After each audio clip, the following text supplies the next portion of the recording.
The church was silent in the way only funerals can be. Not peaceful. Heavy. Black coats. Folded hands. Eyes lowered in rehearsed grief. My husband stood beside me, stiff and distant, staring at his father's closed casket as if it were an inconvenience rather than a loss. I squeezed his hand gently. He didn't squeeze back. That should have been my first warning. The priest spoke about legacy, about family, about truth. I remember thinking how ironic those words sounded in that moment. Then it happened. As people stood to offer condolences, a woman stepped toward me. She wasn't family. She wasn't a close friend. She wore a black dress that didn't quite belong in a church, and her eyes didn't carry grief. They carried certainty. She leaned close, her voice barely above a whisper. "I thought you should know," she said. "I'm pregnant." My breath caught. "With your husband's child." The room didn't spin. I didn't faint. I didn't cry. I turned slowly toward my husband. He didn't look shocked. He didn't look confused. He nodded. That single nod told me everything I needed to know. If you've ever had your entire life rewritten in a whisper, if betrayal ever found you in a place where silence was mandatory, stay with me. This story is for you. My name is Raina, and this is how a funeral meant to bury a man ended up burying every lie my husband had been living. We had been married for 22 years. 22 years of shared bills, shared beds, shared responsibilities. I wasn't naive. I knew marriage wasn't perfect, but I believed in honesty, or at least the decency of separation before replacement. Apparently, my husband believed in timing, and he chose his father's funeral. The woman stepped back into the crowd as if she hadn't just detonated my life. My husband leaned toward me. "Not here," he whispered. "We'll talk later." Later. Always later. That's the word liars use to buy silence. I nodded, not because I agreed, but because I needed to see how far this went. After the service, family gathered in the church hall. Food trays. Coffee cups. Low murmurs. Everyone assumed grief explained the tension in my face. Only I knew the truth. The woman stood across the room, one hand resting protectively on her stomach. My husband avoided looking at her. Or me. That told me something important. This wasn't an accident. It was an arrangement. My sister-in-law approached me. "You okay?" she asked softly. I smiled. "I will be." She squeezed my arm, relieved by my calm. People mistake calm for weakness. They shouldn't. That night, after the guests left and the house went quiet, my husband finally spoke. "She wasn't supposed to tell you like that," he said. I turned slowly. "That's what you're upset about?" He sighed. "You know this is complicated." "No," I said calmly. "It's actually very simple." He frowned. "I didn't mean to hurt you." I nodded again. "You didn't mean to be caught." The words hung between us. He didn't deny them. I slept in the guest room that night. Not because I was broken, because I needed distance. And distance brings clarity. By morning I had made a decision. I wouldn't scream. I wouldn't confront her. I wouldn't ask questions he'd lie to. I would observe. And I would prepare. Because funerals don't just bury the dead. Sometimes they reveal the living. And from that moment on, everything my husband thought was hidden became something I was quietly collecting. The days after the funeral felt unreal. Like the world had lost its edges. People called to check on him, to ask how he was coping with his father's death. No one asked me anything. And that told me something important. He had already been managing the narrative. At home he moved carefully. Too carefully. Like a guest afraid of overstaying. "I need time," he said on the third night. "This isn't something you can just process overnight." I looked at him calmly. "You've had months," I replied. "I just got the information." He didn't argue. Instead, he did what men like him always do. He minimized. "She doesn't mean anything," he said. "It was a mistake. One time." I didn't ask how a one-time mistake becomes a pregnancy. I didn't ask how long he'd been lying. I simply listened. Because when liars think you're still deciding how you feel, they tell you more than they should. That night I opened our shared computer. He had always been careless with passwords. Always confident I wouldn't look. I didn't rush. I searched slowly. Emails first. There were folders he thought I'd never open, drafts, archived messages, calendar entries labeled work. The woman's name appeared more often than his father's in the months before the funeral. Hotel confirmations, doctor appointments, money transfers. This wasn't an affair. It was a parallel life. The next morning I watched him leave for work. Then I checked our bank statements. The numbers were undeniable. Rent payments for an apartment I'd never seen. Medical bills. Groceries from stores he claimed he hated. All paid from accounts we built together. Marriage isn't just emotional trust. It's financial. And he had violated both. I didn't confront him. Instead, I started documenting. Dates. Times. Amounts. I created a timeline. Not out of anger. Out of necessity. Because stories change. Records don't. A week later, the woman showed up again. This time at my door. No apology. No shame. Just confidence.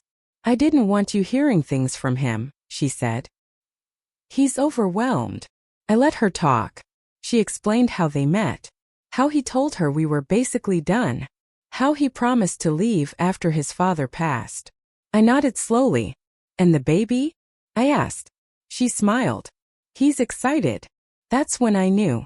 He hadn't panicked. He'd planned. When she left, I didn't cry. I made a phone call. Then another. A lawyer. A financial advisor. And finally a private investigator. Not to hurt him. To protect myself. That evening my husband came home lighter. Confident. She came by, he said casually. I hope she didn't upset you. No, I replied. She clarified things. He froze. What do you mean? I said calmly. You should start being very honest with me. He laughed nervously. Raina, don't make this harder than it has to be. I smiled. You already did. That night, as he slept beside me for the last time, I stared at the ceiling and felt something unexpected. Not rage. Relief. Because uncertainty is painful. Truth is freeing. And the truth was this. I was married to a man who chose timing over decency, lies over courage, and silence over integrity. Now, I was ready. The investigator called me 5 days later. His voice was calm, professional, the kind of voice that never brings good news. What I found goes back longer than you think, he said. I sat at the kitchen table, notebook open, pen steady in my hand. Tell me, I replied. And he did. The woman from the funeral wasn't the beginning. She wasn't even the second. She was the third. Different apartments. Different timelines. Different lies. The pattern was clear. When one woman started asking questions, another appeared. My husband didn't cheat out of impulse. He cheated out of habit. The investigator sent me files, photos, messages, lease agreements, screenshots of conversations where my husband spoke about me like I was an obstacle instead of a partner. One message stood out. She won't leave. She's too loyal. I stared at that line for a long time. Loyal. He said it like a weakness. That evening, I cooked dinner like nothing had changed. He sat across from me, relaxed, scrolling his phone. You're quiet, he said. I'm listening, I replied. He smiled, unaware. I've been thinking, he continued. Once things settle down, maybe we can figure out a new arrangement. A new arrangement? I asked. He nodded. We can coexist. For appearances. It'll be easier. There it was. The plan. Keep the house. Keep the reputation. Keep me silent. I set my fork down. You should be very careful what you assume, I said calmly. He laughed. You wouldn't do anything dramatic. That's not you. I smiled. He was right. I wouldn't be dramatic. I would be precise. Over the next week, I watched him unravel without knowing why. His phone rang constantly. He took calls in the garage. He slept badly. The investigator continued sending updates. Hidden accounts. Withdrawals timed around lies. Money meant for our future diverted into secrecy. This wasn't just betrayal. It was exploitation. The woman from the funeral called me one afternoon. Her voice was tense. He's not answering me, she said. He said you were taking this better. I paused. Did he also tell you you were the only one? I asked. Silence. Then a sharp inhale. What do you mean? I said gently. You should ask him about the other apartments. She hung up. That night my husband came home furious. What did you tell her? He demanded. I looked at him calmly. I told her the truth. You had no right. I have every right, I said. You brought this into my life. He slammed his hand on the counter. You're trying to destroy me. I met his eyes. No. I'm letting you meet yourself. 2 days later, he received a letter from my attorney. Not dramatic. Not threatening. Informative. Asset review. Financial disclosure request. Temporary separation notice. He read it 3 times. You planned this, he whispered. I nodded. Yes. When? Before you thought I knew, I replied. That's when fear finally replaced arrogance. He didn't sleep that night. Neither did I. But for different reasons. He was losing control. I was gaining peace. The final piece came from the investigator the following morning. A recorded voicemail my husband had left for another woman months earlier. If my wife ever finds out, he said in the message, I'll make sure she looks crazy. I closed my eyes. That was it. Not betrayal. Intent. I forwarded the file to my lawyer. Then I packed a small bag. Not to leave. To breathe. Because the next step wouldn't be quiet. It would be final. I didn't confront him right away. That's what he expected. A breakdown, a scream, tears, something he could dismiss as emotion. Instead, I let the silence stretch. Silence makes guilty people nervous.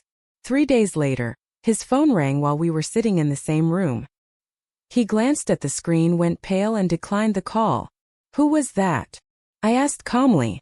He hesitated. That was my lawyer. I nodded slowly. Good, I said. Mine already knows everything. That was the moment he realized this wasn't an argument. It was an ending. The confrontation happened at the dining table, the same table where we'd planned holidays, birthdays, futures. I laid everything out neatly. Printed timelines, bank statements, lease agreements, messages, the voicemail. I didn't rush. I didn't accuse. I let the paper do the talking. He stared at it all like a man watching his reflection crack. You went through my things, he said weakly. No, I replied. You left fingerprints everywhere. His voice dropped. You're trying to ruin me. I looked at him steadily. No. I'm stepping out of the way while you face what you built. He begged after that. Not dramatically. Quietly. He said he was scared. He said he felt trapped. He said he never meant for it to go this far. I listened. Then I said the one thing he didn't expect. I believe you. He looked up, hopeful. I believe you never meant to stop, I continued. That's the difference. Hope vanished from his face. The legal process moved faster than he thought. When deception is documented, negotiations don't last long. The house stayed with me. The accounts were divided with every hidden withdrawal accounted for. The apartments were traced. The lies were priced. The woman from the funeral didn't testify. She didn't need to. The records spoke clearly. He signed everything. Not because he wanted to, because there was no other choice. The baby was born 6 months later. I heard through family. He wasn't invited to the birth. The woman had learned what I learned, too late but clearly. Patterns don't disappear just because consequences arrive. The last time I saw him was outside the courthouse. He looked smaller than I remembered. I didn't think you'd be this strong, he said quietly. I paused. I wasn't strong, I replied. I was finally honest with myself. He nodded. That was the closest thing to understanding we'd ever shared. Life didn't become perfect after that. It became peaceful. I stopped waiting for explanations. Stopped replaying conversations. Stopped wondering what I could have done differently. Because the truth was simple. I didn't lose a husband. I outgrew a lie. Months later, I visited the cemetery alone. Not for him. For myself. I stood near his father's grave, the place where everything began, and felt no anger. Just closure. Some endings come disguised as tragedy, but they're actually releases. I thought the story ended when the papers were signed. It didn't. Endings are rarely doors that slam shut. They're hallways you walk down alone, noticing how quiet it finally is. A year passed. Not dramatically. Not triumphantly. Just steadily. I changed small things first. The locks. The curtains. The way I introduced myself without attaching my name to anyone else's. I stopped explaining my past to strangers. I stopped defending choices I no longer made. I stopped carrying shame that never belonged to me. That was the real shift. One afternoon, a letter arrived in the mail. Handwritten. No return address. I recognized the handwriting immediately. He didn't apologize. Not really. He wrote about consequences. About loneliness. About realizing too late that control isn't the same as love. At the end, he wrote one line. I finally understand why you stayed so calm. I folded the letter carefully and placed it back in the envelope. Not to keep it. To return it. Some realizations arrived too late to be shared. I poured my energy into things that had nothing to do with proving anything. I volunteered. I traveled alone. I laughed more freely than I had in years. People around me noticed. They said I seemed lighter. They were right. Truth has a strange effect. It removes weight you didn't know you were carrying. The woman from the funeral never contacted me again. I didn't wonder about her life. That chapter wasn't mine to read. What mattered was this. I no longer measured my worth against betrayal. I no longer defined myself by survival. I was living, not reacting. Sometimes I think back to that whisper in the church. The moment my life cracked open in the quietest way possible. If I could speak to that version of myself now, I'd say this. You're not about to lose everything. You're about to stop pretending. And that makes all the difference. If you're listening to this and you're in the middle of your own silence, if answers feel far away and clarity feels slow, trust the quiet. Truth doesn't rush. It waits until you're ready to carry it without breaking. My name is Raina. This wasn't just a story about betrayal. It was a story about becoming whole again. Without noise, without permission, and without fear. And this is where I choose to keep walking forward. If this story touched something in you, if you've ever been underestimated, publicly humiliated, or quietly betrayed by someone you trusted, remember this: staying calm is not weakness. Patience is not surrender. And dignity is a form of power no one can take from you. Sometimes the strongest response isn't shouting your truth. It's standing still and letting the truth speak for itself. If you have a story like this, share it in the comments. Your voice matters. Like the video if you believe quiet strength wins in the end. Subscribe to Revenge with Raina for more stories about justice, resilience, and reclaiming your power. This was my story. And if you're listening, you're stronger than they ever realized.